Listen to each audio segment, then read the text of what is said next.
नमस्कार दोस्तों, अगर आप रेलवे, एनटीपीसी, ग्रुप डी जैसे परीक्षा की तैयारी करते हैं तो इस वीडियो सीरीज में हम लेकर आए हैं आपके लिए सामान्य विज्ञान के वैसे सभी महत्वपूर्ण प्रश्न जो रेलवे की विभिन्न ऑफलाइन तथा ऑनलाइन परीक्षाओं में पूछे गए हैं। अगर आप वीडियो में नए हैं तो कृपया इस चैनल को सब्सक्राइब कर लें तथा प्लेलिस्ट में जाकर विज्ञान के और भी कई प्रश्नों के वीडियो हैं उन्हें भी देखें।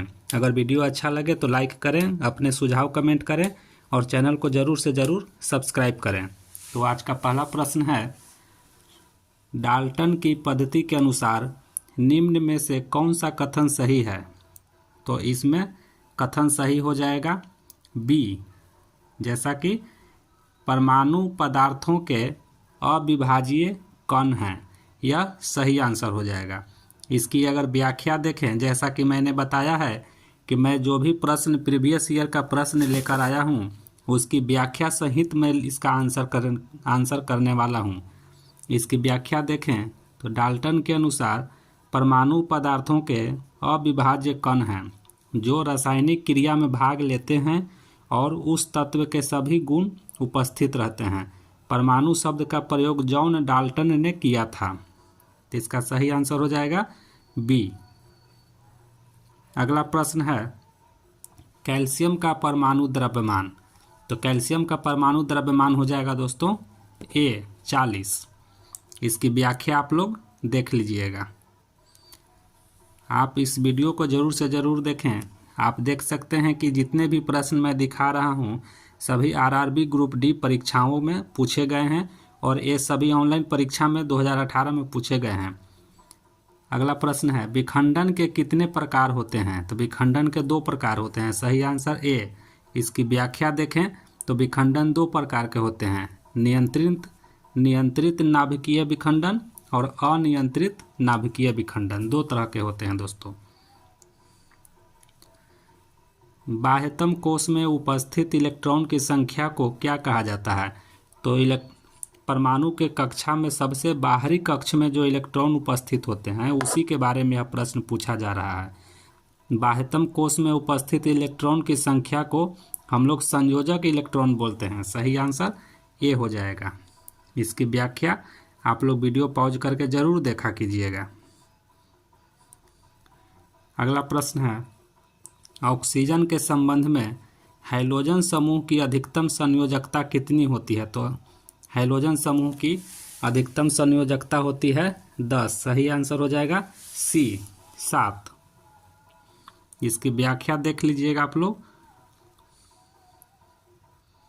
अगला प्रश्न है, वह बल जो परमाणु के भीतर न्यूट्रॉन तथा प्रोटॉन पर आरोपित होता है क्या कहलाता है? तो उसे हम लोग कहते हैं नाभिकीय बल।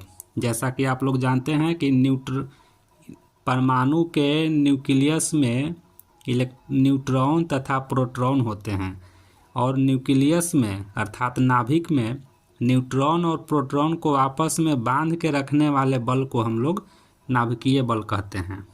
हालांकि आप लोग जानते हैं दोस्तों, नाभिक में प्रोटॉन होते हैं और जो भी प्रोटॉन है उस पर धन आवेश होते हैं। इस प्रकार एक प्रोटॉन दूसरे प्रोटॉन पे प्रतिकर्षण बल लगाना चाहिए था, लेकिन यह नाभिकीय बल ही है जो सभी प्रोटॉनों और न्यूट्रॉनों को बांध कर करके नाभिक में अस्थायी रूप से बनाए रखता है। अगला प्रश्न है, इसकी व्याख्या आप लोग पढ़ लीजिएगा। अगला प्रश्न है, 25 ग्राम में सल्फ्यूरिक अम्ल के कितने मोल पाए जाते हैं? तो इसमें सभी आंसर हो जाएगा सी। अब यह तो एक प्रकार का न्यूमेरिकल्स क्वेश्चन है, इसकी तो व्याख्या आपको देखनी ही होगी, तो आप इसकी व्याख्या को देख लीजिएगा। H2SO4 का 1 मोल में 98 ग्राम होता है दोस्तों। कैसे? तो 2 + 32 + 64, ये कैसे हो गया? तो हाइड्रोजन 2 है, H2, तो 2 हाइड्रोजन का 2, सल्फर का 32 हो जाता है, ऑक्सीजन 4 गो है, तो ऑक्सीजन 4 है तो 16 को 64 हो जाएगा, तो इस तरह से 98 ग्राम हो गया। तो 98 ग्राम सल्फ्यूरिक अम्ल में मोल संख्या 1 है, तो 1 ग्राम में 1/98, तो 25 ग्राम में 1/98 × 25 अर्थात 0.255 के करीब सही आंसर इसका हो जाएगा। अगला प्रश्न है, निम्न में से कौन एक कैटायन है। देखिए दोस्तों, ये काफ़ी इंपॉर्टेंट प्रश्न है। इस प्रश्न को मैंने और भी कई परीक्षाओं में पूछते हुए देखा है। तो इसका सही आंसर हो जाएगा डी, अमोनियम। अमोनियम एक कैटायन है, इसे आप जरूर याद कर लीजिएगा। इसकी व्याख्या देख लीजिएगा आप लोग। व्याख्या तो आपको देखना ही पड़ेगा। व्याख्या पढ़ते पढ़ते ही आपको आधा साइंस आधा सामान्य विज्ञान का कॉन्सेप्ट क्लियर हो जाएगा। इसलिए व्याख्या जरूर देखिए, क्योंकि मैं व्याख्या लाया ही हूँ इसीलिए कि आप इसे पढ़ें। अगला प्रश्न है, वॉशिंग सोडा के एक अणु में जल के कितने अणु उपस्थित होते हैं? तो इसका सही आंसर हो जाएगा डी, वॉशिंग सोडा, जिसे धोबिया सोडा या धावन सोडा भी कहते हैं। इसका फॉर्मूला होता है Na2CO3 × 10H2O और यही यहाँ जल का 10 अणु है। इसी के बारे में यह प्रश्न पूछा गया है। इसका व्याख्या आप लोग देख लीजिएगा।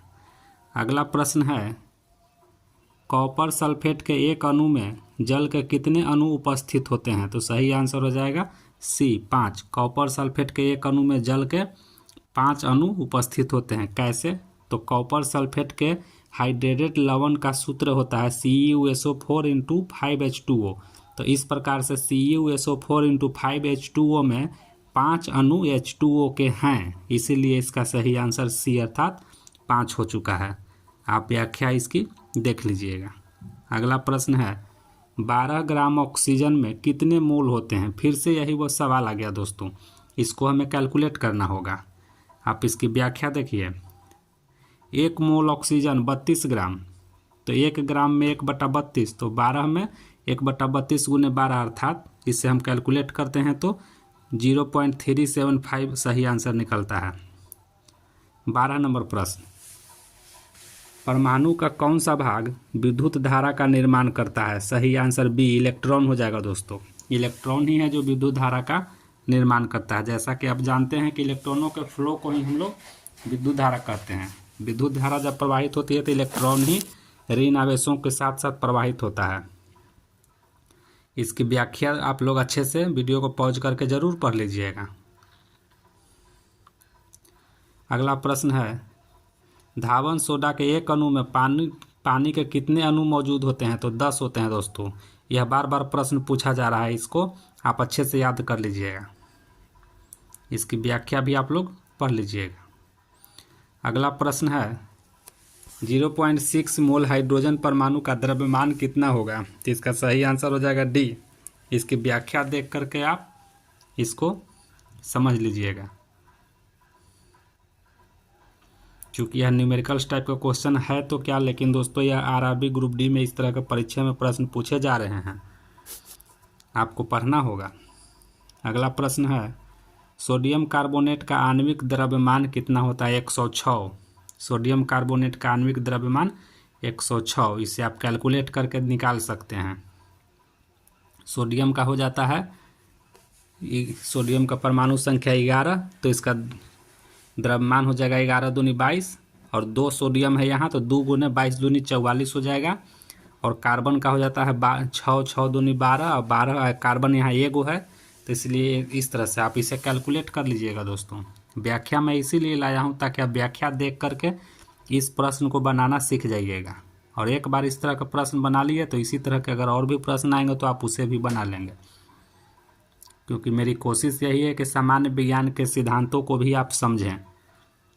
16, उत्प्रेरक वे पदार्थ हैं। यह तो काफ़ी इंपॉर्टेंट प्रश्न है दोस्तों। उत्प्रेरक के बारे में तो बहुत बार प्रश्न पूछा जाता है। उत्प्रेरक वे पदार्थ हैं जो, सही आंसर इसका बी और सी दोनों हो जाएगा दोस्तों। अभिक्रियाओं को मंद कर देते हैं, अभिक्रियाओं को तीव्र कर देते हैं, बी और सी। इसका व्याख्या देख लीजिएगा। वे पदार्थ जो किसी रासायनिक अभिक्रिया के वेग को परिवर्तित कर देते हैं और स्वयं भार एवं रासायनिक संगठन की दृष्टि से अपरिवर्तित रहता है, उसे ही हम लोग उत्प्रेरक कहते हैं। यह अभिक्रिया के गति को तीव्र एवं मंद दोनों करने का कार्य करता है। अतः इस प्रकार के 2 उत्तर हैं, बी और सी। लेकिन फिर भी अगर इस तरह से सवाल आ जाए दोस्तों, तब इसका सही आंसर आपको मारना है कि अभिक्रिया को तीव्र कर देता है। 17 नंबर, नाइट्रोजन के 0.6 अणु का द्रव्यमान कितना होगा? तो डी आंसर हो जाएगा दोस्तों, 16.8 ग्राम। कैलकुलेट करके इसे निकालना है। नाइट्रोजन के एक अणु का द्रव्यमान 14 गुने 2 तो 28 हो जाएगा। नाइट्रोजन के एक अणु का द्रव्यमान 28 है, तो नाइट्रोजन के 0.6 अणु का द्रव्यमान, तो उसे गुना कर देना है दोस्तों। सिर्फ गुना कर दिए तो 16.8 निकल गया। सही answer. 18 number question, carbon dioxide के सापेक्ष आणविक द्रव्यमान की गणना करना है, तो इसका सही आंसर हो जाएगा 44 U। इसकी व्याख्या आप लोग देख लीजिएगा। आणविक द्रव्यमान 12 + 32 = 44। सही आंसर। कैसे? तो कार्बन डाइऑक्साइड में कार्बन का हो जाएगा 12 और ऑक्सीजन का यहाँ हो जाएगा 32, तो 12 32 44 U हो जाएगा। 19 नंबर, पदार्थ के संदर्भ में निम्न में से कौन सा कथन सही नहीं है? तो पदार्थ के संबंध में सी नंबर सही नहीं है। सी नंबर क्या कहता है कि पदार्थ के कणों के बीच कोई आकर्षण बल नहीं होता। यह गलत है दोस्तों। पदार्थ के कणों के बीच आकर्षण बल होता है, इसीलिए इसका सही आंसर सी दिया गया है। आप इसे ध्यान से पढ़िएगा और इसको बनाइएगा समय देकर। इसकी व्याख्या तो आप लोग ज़रूर से ज़रूर पढ़िएगा। वीडियो को पॉज कर करके व्याख्या इसकी ज़रूर पढ़िएगा दोस्तों, क्योंकि सामान्य विज्ञान के प्रश्न बिना व्याख्या के पढ़ने का कोई फायदा ही नहीं है। चूँकि ये इतिहास भूगोल का प्रश्न नहीं है कि एक बार पढ़ लिए याद कर गए, इसे समझ करके रखना होता है, नहीं तो आप रट नहीं सकते हैं। अगला प्रश्न है, वनस्पति तेल के हाइड्रोजनीकरण में उत्प्रेरक के रूप में निम्नलिखित में से किसका उपयोग किया जाता है? तो इसमें उपयोग किया जाता है दोस्तों निकेल का।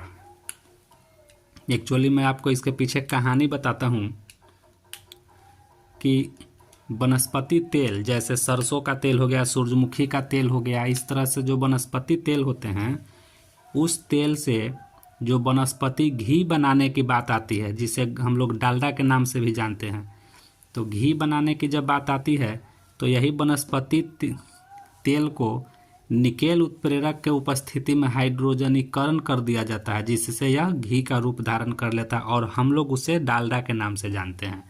तो ये हो जाएगा डी। सही आंसर डी।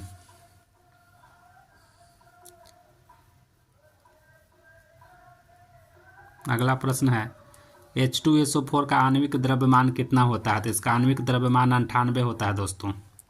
इसकी व्याख्या आप लोग पढ़ लीजिएगा।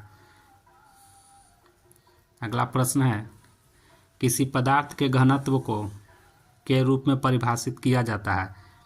तो किसी पदार्थ के घनत्व को द्रव्यमान प्रति इकाई आयतन के रूप में परिभाषित किया जाता है। सही आंसर इसका हो जाएगा बी। इसकी व्याख्या आप लोग देख लीजिएगा। अगला प्रश्न, लोहे में जंग लगने के दौरान लोहे पर क्या हो जाता है? तो लोहे पर सही आंसर डी, लोहे पर लाल भूरे चूर्ण का आस्तरण या कोटिंग हो जाता है। जैसा कि आप लोग जानते हैं, लोहे में जंग लगता है तो लोहे के ऊपर लाल भूरे रंग का एक परत बन जाता है, जिससे हम लोग लोहे में जंग लगना कहते हैं। एक प्रश्न इससे संबंधित और आता है दोस्तों कि लोहे में जंग लगने से लोहे का द्रव्यमान में वृद्धि होगा कि कमी होगा? तो उसका आंसर हो जाएगा दोस्तों कि लोहे के द्रव्यमान में वृद्धि हो जाएगा। और मैं आपको एक बात बता देना चाहता हूँ कि जब दुकान पर आप लोहा खरीदने जाते हैं तो जंग लगा हुआ लोहा ना खरीदें। क्यों? क्योंकि जंग लगने से लोहा की क्षति भी हो जाती है और उसका द्रव्यमान भी बढ़ जाता है दोस्तों। तो इस प्रकार से ये बेसिक जानकारी है जो प्रैक्टिकल लाइफ में आपके व्यवहारिक जीवन में काम देंगे। जंग लगा हुआ लोहा दुकान पर कभी नहीं खरीदें। अगला प्रश्न है, इसकी व्याख्या भी आप लोग पढ़ लीजिएगा। अगला प्रश्न है, 1 बिलियन में पानी की 320 ग्राम मात्रा में 36 ग्राम लवण है। द्रव्यमान प्रतिशत के अनुसार द्रव्यमान के संदर्भ में बिलियन की सांद्रता कितनी होगी? तो ये तो कैलकुलेट करने वाला प्रश्न है दोस्तों। चूँकि यह भी आरआरबी ग्रुप डी में पूछा गया है, तो आप इसे न्यूमेरिकल प्रश्न समझकर इसको कैलकुलेट कर सकते हैं। इसकी व्याख्या मैं आपको दे दिया हूँ। तो ये था आज के महत्वपूर्ण रेलवे में आरआरबी में पूछे गए प्रश्न, जो बार बार कई परीक्षाओं में पूछे जाते हैं। और आप रेलवे के एनटीपीसी ग्रुप डी जैसी परीक्षा की तैयारी कर रहे हैं तो यह प्रश्न आपके लिए काफ़ी इंपॉर्टेंट है दोस्तों। जैसा कि आप देख रहे हैं कि यह ग्रुप डी ऑनलाइन परीक्षा 2018 का पूछा हुआ प्रश्न है। इस तरह के वीडियो मैं आपके लिए प्रतिदिन लेकर आता हूं। चैनल को सब्सक्राइब कर लें और वीडियो को लाइक करें, शेयर करें और कमेंट करें कि आपको यह वीडियो कैसा लग रहा है, और आप अपनी तैयारी को और सुदृढ़ करें। धन्यवाद।